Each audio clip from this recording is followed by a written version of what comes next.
વિદ્યાર્થી મિત્રો, આગળના તાસની અંદર આપણે ધોરણ 10 સામાજિક વિજ્ઞાન પાઠ 1 ભારતના વારસાની પ્રસ્તાવના વિશે વાત કરી હતી. હવે તાસ 2 ની અંદર આપણે આગળના મુદ્દાની વાત કરીએ તો તે છે સંસ્કૃતિનો અર્થ. સંસ્કૃતિનો અર્થ, સંસ્કૃતિ એટલે શું? તો સંસ્કૃતિ એટલે જીવન જીવવાની રીત. માનવીએ કેવી રીતે જીવન જીવવું અને પહેલાના વખતમાં કેવી રીતે જીવન જીવતો હતો અને જે આધુનિક યુગની અંદર કઈ રીતે જીવન જીવી રહ્યો છે એને આપણે સંસ્કૃતિ કહી શકીએ. બીજું છે સંસ્કૃતિ એટલે માનવ મનનું ખેડાણ પણ કહી શકાય. માનવ મનનું ખેડાણ એટલે કે પહેલાના વખતમાં આદિવાસી પ્રજા નું જીવન કઈ રીતે જીવી રહી હતી અને આજે આધુનિક યુગની અંદર મનુષ્ય નવી ટેકનોલોજી પદ્ધતિથી જીવન જીવી રહી છે. એટલે કહેવામાં આવે છે કે માનવ મનનું ખેડાણ. ખેડાણનો અર્થ થાય વિકાસ. એટલે પહેલાના વખતનું જીવન અને અત્યારના યુગનું જીવન, એને આપણે સંસ્કૃતિ કહી શકીએ. એની વ્યાખ્યા છે કે માનવ સમાજની ટેવો, મૂલ્યો, આચાર વિચાર, ધાર્મિક પરંપરા, રહેણી કરણી અને જીવનને ઉચ્ચતમ ધ્યેય સુધી લઈ જતા આદર્શોનો સરવાળો, એને આપણે સંસ્કૃતિ કહી શકીએ છીએ.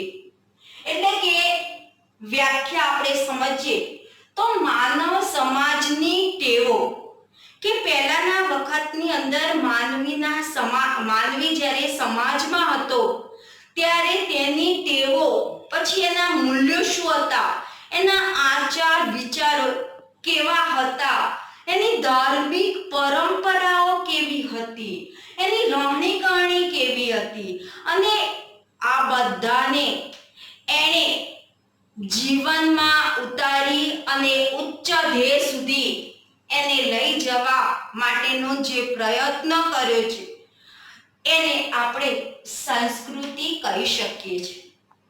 હવે સંસ્કૃતિનો અર્થ જોયા પછી આપણે વારસાની વાત કરીએ તો આપણને આપણા પૂર્વજો તરફથી મળેલી અમૂલ્ય ભેટ. આપણને આપણા પૂર્વજો એટલે કે આપણા જે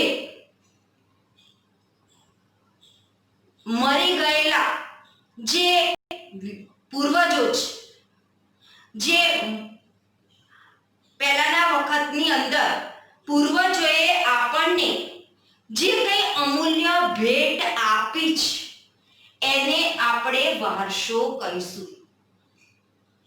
હવે વારસાના બે પ્રકાર છે, પ્રાકૃતિક વારસો અને સાંસ્કૃતિક વારસો.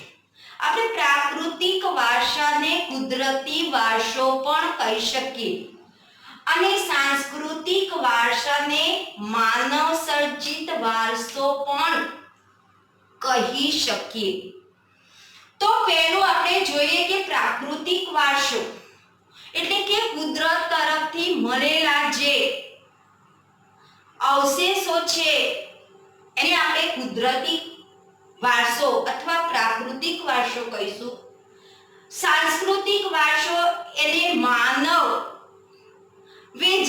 જેનું સર્જન કરેલું છે કે એમાં કુદરતી જે વસ્તુઓ મળેલી છે એનો જ ઉપયોગ માનવીએ કરેલો છે, એને આપણે માનવ સર્જિત વારસો કહીશું. હવે એમાં પ્રાકૃતિક વારસામાં શેનો સમાવેશ કરવામાં આવેલો છે? તો પ્રકૃતિ, પર્યાવરણ અને માનવ જીવનની વચ્ચેના નિકટતમ સંબંધો નું પરિણામ એને આપણે પ્રાકૃતિક વારસો કીધો. જેમાં જંગલો, રણો, વનસ્પતિ, પર્વતો, સમુદ્રો, પ્રાણીઓ, જીવજંતુઓ આ બધાનો સમાવેશ પ્રાકૃતિક વારસામાં કરવામાં આવેલો છે. એવી જ રીતે સાંસ્કૃતિક વારસાની આપણે વાત કરીએ તો માનવીએ પોતાની બુદ્ધિ, આવડત અને કલા કૌશલ્ય દ્વારા જે કંઈ પ્રાપ્ત કર્યું કે તેનું સર્જન કર્યું તેને આપણે સાંસ્કૃતિક વારસો કહીશું. સાંસ્કૃતિક વારસો આપણે કોને કહીશું? તો માનવીએ પોતાની બુદ્ધિનો ઉપયોગ કર્યો છે. એણે પોતાની આવડત, પોતાનામાં રહેલી જે શક્તિઓ છે, એનામાં રહેલા જે કૌશલ્યો છે, આ બધા દ્વારા એણે જે કંઈ પ્રાપ્ત કર્યું છે અથવા જે કંઈ મેળવ્યું છે એનો આપણે સાંસ્કૃતિક વારસો કહીશું. તો એમાં કોનો સમાવેશ થાય સાંસ્કૃતિક વારસામાં?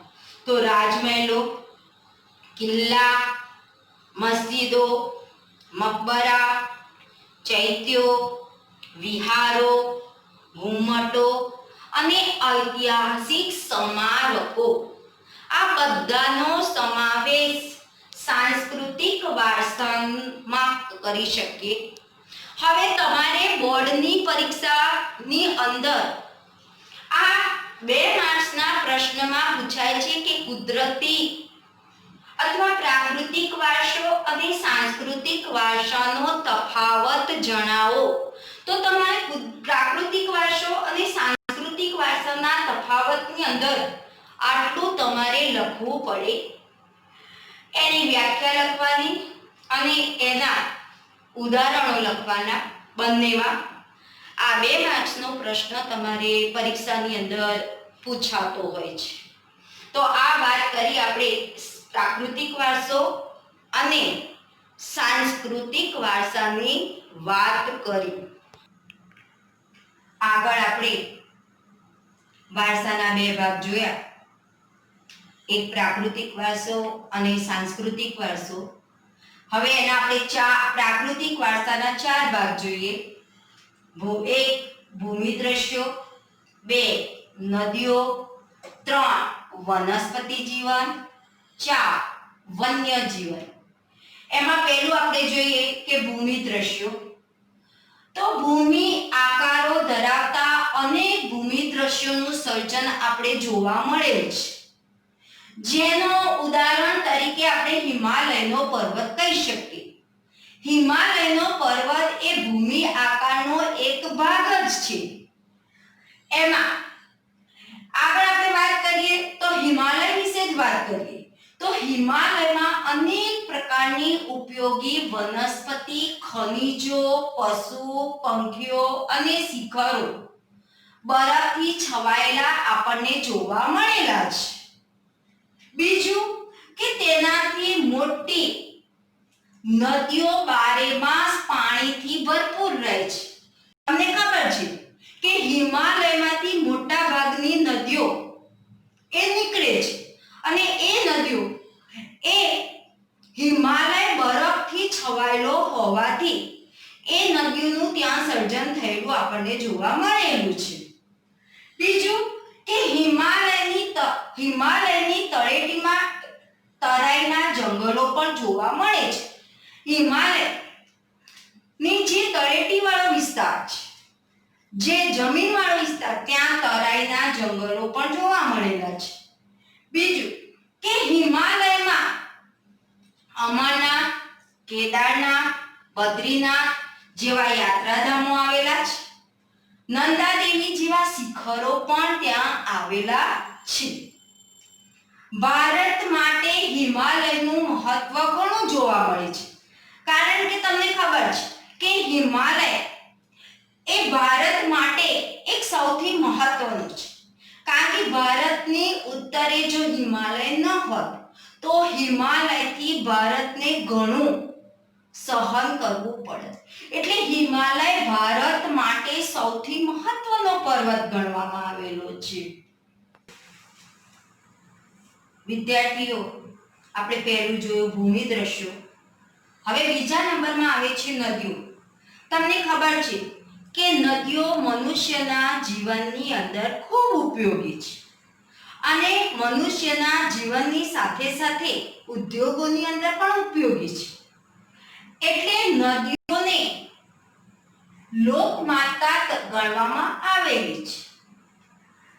નદીઓ આપણને પાણી, નદીઓનું ઘર વપરાશમાં, ઉદ્યોગોમાં, સિંચાઈ, વીજળી ઉત્પન્ન કરવા માટે નદીઓના પાણી ખૂબ ઉપયોગી થતા હોય છે. બીજું કે નદી કિનારાની માટીનો ઉપયોગ, તમને ખબર છે કે નદીનો જ્યાં કિનારો હોય છે, આ કિનારા ઉપર જે માટી હોય છે, આ માટીનો ઉપયોગ મકાન બાંધકામમાં, માટીના વાસણો બનાવવા, એ માટીનો શું કરવામાં આવતો હોય છે? ઉપયોગ કરવામાં આવતો હોય છે.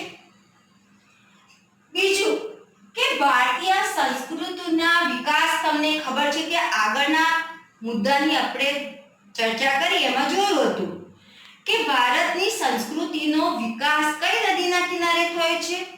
તો ભારતીય સંસ્કૃતિનો વિકાસ સિંધુ અને રાવી નદીના કિનારે થયેલો જોવા મળેલો છે અને એના કારણે નદીના જે કિનારો છે, એ કિનારાના પાલન પોષણ માટે નદીઓ એ ખૂબ ઉપયોગી બની ગયેલી છે. ત્યાર પછી જોઈએ તો નદીઓનું માનવ જીવન ઉપર બહુ મહત્વ જોવા મળે છે અને નદીઓનું મહત્વ માનવ જીવન ઉપર વધારે હોવાને કારણે નદીઓને લોકમાતા તરીકેનું બિરુદ આપવામાં આવેલું છે. એટલે કે તમારે એક ખાલી જગ્યા પૂછાય છે કે નદીઓને ખાલી જગ્યા તરીકે ઓળખવામાં આવે છે, તો એનો જવાબ થાય છે કે નદીઓને લોકમાતા તરીકે ઓળખવામાં આવેલ છે. પ્રાકૃતિક વારસાની અંદર આપણે બે ભાગ જોયા. પહેલો ભાગ જોયો ભૂમિ દ્રશ્યો, બીજો ભાગ જોયો નદીઓ અને ત્રીજો ભાગ આવે છે વનસ્પતિ જીવન. વનસ્પતિ એ મનુષ્યના જીવનની અંદર ખૂબ ઉપયોગી છે, કારણ કે વનસ્પતિ એ મનુષ્યના જીવનની અંદર એને ઘણું બધું એમાંથી પ્રાપ્ત થતું હોવાથી વનસ્પતિ એ માનવ જીવન માટે ખૂબ ઉપયોગી છે. ભારતની પ્રજા આદિ સમયથી એ પર્યાવરણ પ્રેમી રહેલી છે, કારણ કે ભારતની પ્રજા પહેલાના સમયથી એ પર્યાવરણ પ્રેમી રહી ચૂકેલી છે, જે આપણે આગળ જોઈ લીધું. બીજું કે જેના સાક્ષી વૃક્ષ પ્રેમ, પુષ્પ પ્રેમ અને છોડવાઓ પ્રત્યેનો આદર જોવા મળે છે.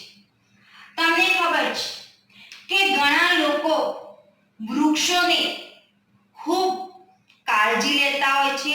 જે કાળજી લે છે એનો મતલબ થયો કે એ વૃક્ષોને પ્રેમ કરે છે. ઘણા લોકો આપણે પુષ્પના છોડ એટલે કે ફૂલના છોડ જોઈએ છે, એના ઉપરથી પણ આપણે કહી શકીએ કે એ પુષ્પો, જે પુષ્પ છે, જે ફૂલ છે, એના છોડવાઓ ને પ્રેમ કરે છે. એટલે વૃક્ષ પ્રેમ, પુષ્પ પ્રેમ અને છોડવાઓ પ્રત્યેનો આદર પણ આદિ સમયની અંદર જોવા મળેલો છે. ત્રીજું કે ભારતમાં અમુક વૃક્ષો, અમુક વનસ્પતિ એવી છે કે જેનો લોકો ઉપયોગ કરે છે, જેવો કે વટ, પીપળો, તુલસી. આનું ભારતની અંદર પૂજા કરવામાં આવે છે. એટલે કે વટ, પીપળો અને તુલસીની ઘણી જગ્યાએ શું કરવામાં આવે છે? પૂજા કરવામાં આવે છે. વડ સાવિત્રીના વટમાં વડની પૂજા કરવામાં આવે છે. તમને ખબર છે કે ભારતની અંદર વડ સાવિત્રીની જે વટ છે, આ વટની અંદર લોકો વડની શું કરતા હોય છે? પૂજા કરતા હોય છે. એ પણ આપણે જોઈએ છે. એના પરથી આપણને ખબર પડે છે કે લોકોને વૃક્ષો પ્રત્યે શું છે? પ્રેમ છે.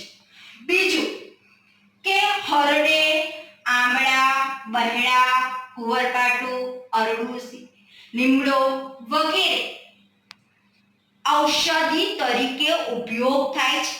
આ બધી જે વનસ્પતિઓ છે, આ બધી વનસ્પતિઓનો ઉપયોગ ઔષધિ તરીકે એનો કરવામાં આવે છે. એટલે કે ભારતમાં બધા વૃક્ષોને ઔષધિ તરીકે લેવામાં આવે છે. ત્યાર પછી મોગરો, ગુલાબ, કમળ, ડમરો, સૂરજમુખી, ચંપો, નિશિગંધા, જુઈ, આ જે પુષ્પો છે, આ પુષ્પોએ તો માનવ જીવનને કેવું બનાવી દીધું છે? સુંદર અને સુવાસિત અને સમૃદ્ધ બનાવી દીધેલું છે. આ બધા પુષ્પોની સુવાસથી માનવ જીવનનું સુંદર, સુવાસિત અને સમૃદ્ધ બનાવ એ સૌથી વનસ્પતિ જીવનનો એક વૃક્ષ પ્રેમ જોવા મળે છે. એટલે આમાં એક પ્રશ્ન પૂછાય છે કે ભારતમાં કયા વૃક્ષની પૂજા કરવામાં આવે છે? તો ભારતમાં કયા વૃક્ષની પૂજા કરવામાં આવે છે? તો વડની પૂજા કરવામાં આવે છે. ખાલી જગ્યાની અંદર આ પ્રશ્ન ઘણી વખતે પૂછાતો હોય છે કે ભારતની અંદર વડ સાવિત્રીના વ્રતમાં કયા વૃક્ષની પૂજા કરવામાં આવે છે? તો તમારે લખવાનું શેની પૂજા કરવામાં આવે છે? કયા વૃક્ષની? તો વડની પૂજા કરવામાં આવતી હોય છે.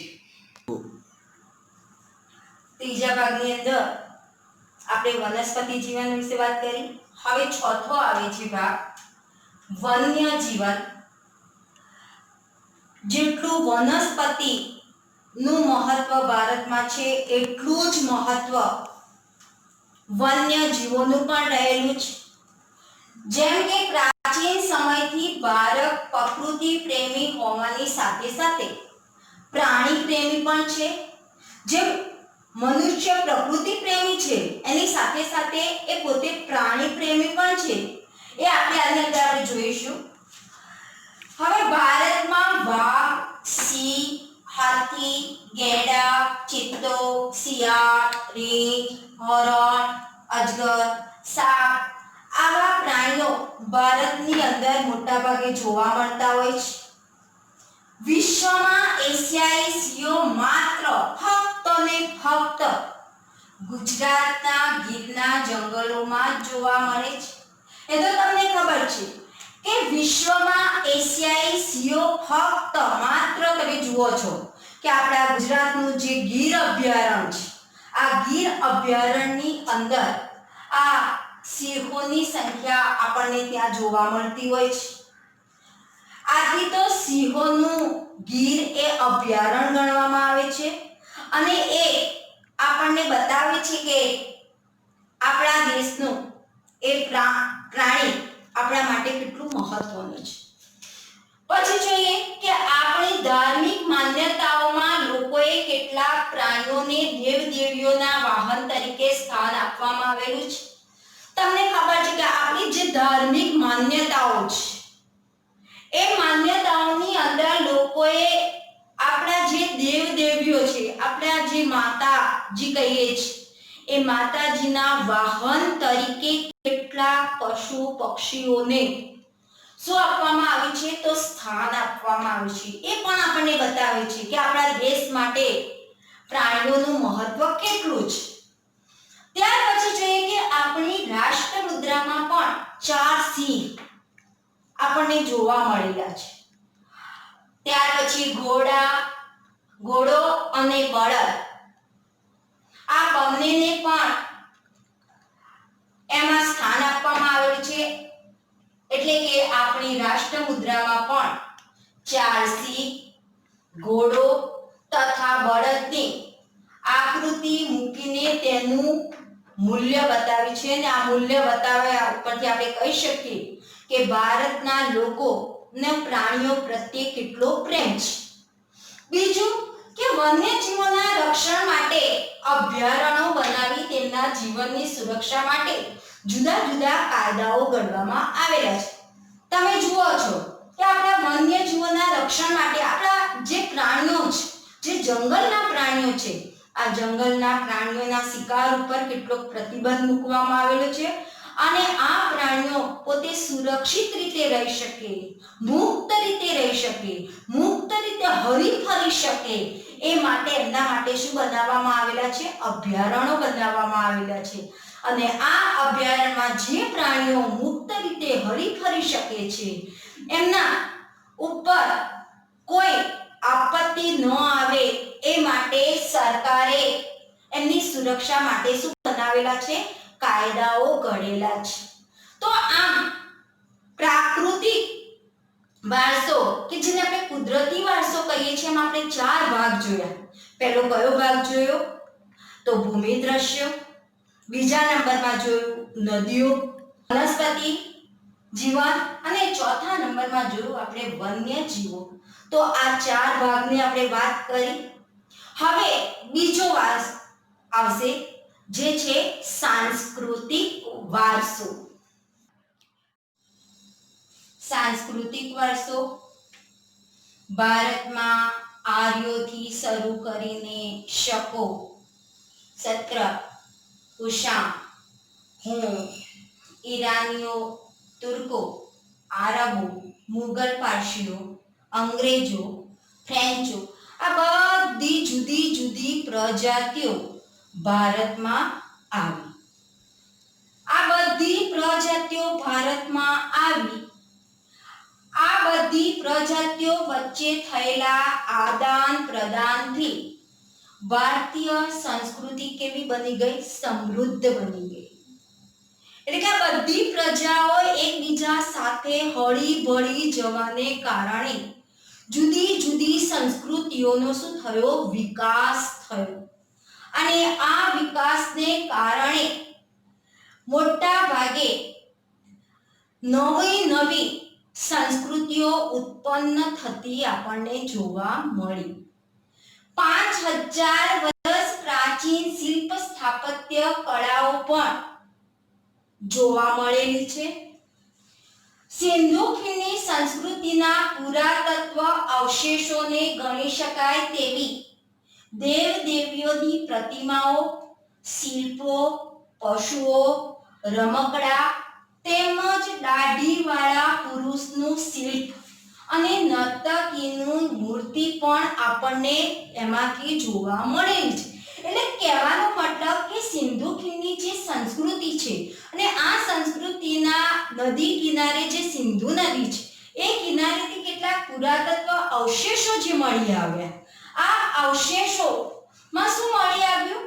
તો દેવદેવીઓની પ્રતિમાઓ, મૂર્તિઓ મળી આવી, કેટલીક શિલ્પો મળી આવ્યા, કેટલાક પશુઓ મળી આવ્યા, એટલે કે પશુઓના હાડકા જેને આપણે હાડપિંજર કહીએ, રમકડાઓ તેમજ દાઢીવાળા પુરુષનું શિલ્પ પણ મળી આવી છે. અને નર્તકી એટલે કે નૃત્ય કરતી મૂર્તિ પણ મળી આવેલી છે.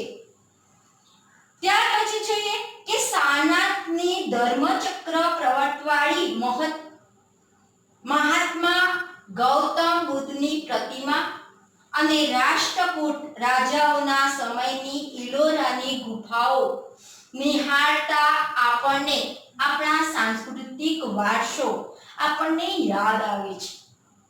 એટલે કે પહેલા તો સારનાથનું ધર્મચક્ર પ્રવર્તકવાળી મહાત્મા ગૌતમ બુદ્ધની જે પ્રતિમા છે એ પ્રતિમા અને રાષ્ટ્રકૂટ રાજાઓના સમયની જે ઇલોરાની જે ગુફાઓ છે, આ ઇલોરાની ગુફાઓ જોઈને આપણને આપણો સાંસ્કૃતિક વારસો આપણને યાદ આવે છે. એમાં ભાષા, લિપિ, અંકો, શૂન્યની શોધ, ગણિત, પંચાંગ, ખગોળશાસ્ત્ર, સાહિત્ય, પ્રાણીશાસ્ત્ર, વનસ્પતિ શાસ્ત્ર આવા જુદા જુદા શાસ્ત્રોની શોધો એ ભારતમાં થયેલી છે. સાંસ્કૃતિક વારસામાં કહીએ તો કઈ કઈ વસ્તુઓનો સમાવેશ થાય? તો સાંસ્કૃતિક વારસામાં મંદિરો, મસ્જિદો, મકબરા, શિલાલેખો, સ્તૂપો, વિહારો, ચૈત્યો, કિલ્લાઓ, ગુંબજો, રાજમહેલો, દરવાજાઓ, ઇમારતો વગેરે જેવા જે ઐતિહાસિક જે સ્મારકો છે, આ સ્મારકોનો સમાવેશ સાંસ્કૃતિક વારસાની અંદર થયેલો આપણને જોવા મળેલો છે. તો આપણે જોયું કે સંસ્કૃતિ એટલે શું? સંસ્કૃતિની અંદર પછી આવે છે વારસો. તો વારસામાં આપણે બે પ્રકાર જોયા, પ્રાકૃતિક વારસો અને સાંસ્કૃતિક વારસો. એમાં પ્રાકૃતિક વારસામાં આપણે પાછા 4 ભાગ જોયા: ભૂમિ દ્રશ્યો, નદીઓ, વનસ્પતિ જીવન અને વન્ય જીવન. બીજા વારસાની અંદર વાત કરીએ તો સાંસ્કૃતિક વારસો. તો સાંસ્કૃતિક વારસામાં પણ આપણને જેનો સમાવેશ થયેલો છે એની આપણે વાત કરી. આ પ્રશ્ન તમારે તફાવતની અંદર, એટલે કે મેં તમને આગળ કહી દીધું કે પ્રાકૃતિક વારસો અને સાંસ્કૃતિક વારસાનો તફાવત જણાવો. તો તમારે મોટા ભાગે આ પ્રશ્ન પરીક્ષાની અંદર પૂછાતો હોય છે. હવે આપણે જોઈશું આગળ કે ગુજરાતમાં સ્મારકો સ્થળો કયા કયા છે, એ આગળના તાસની અંદર આપણે જોઈશું.